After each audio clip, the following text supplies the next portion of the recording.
Xo'p, tuberkulin karotikning klinik ahamiyati.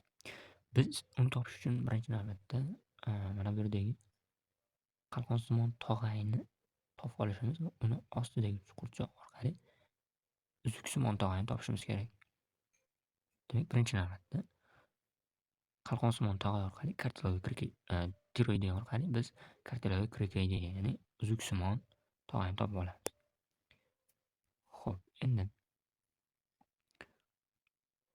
uzuksimon tog'ayni topganimizdan so'ng biz barmoq deylik mana bu yerda turibdi. Va shundan biz lateral tomonga yo'nalamiz. Barmoqni suramiz. Va bu yerda biz palpasida sezamiz aynan uyqu arteriyasini ushlaganimiz. Birinchidan bu yerda pulsatsiya bo'ladi. Uyqu arteriyasi miyani qon bilan ta'minlovchi asosiy arteriyalardan biri. Va bunda asosiy pulsni sezishimiz mumkin. Birinchi navbatda puls, demak, ikkinchi navbatda aynan tomirligi bilinib turadi. Va biz buni palpasida sezganimizdan so'ng uni orqaga itarishni boshlaymiz.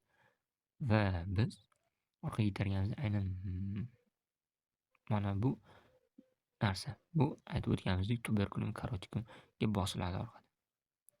Va shu bilan bizda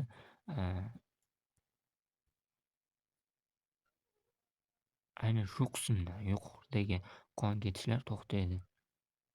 Va yoki bizda hushdan ketish yuzaga kelishi mumkin. Bu demak tuberkulin karotikumning klinik ahamiyati.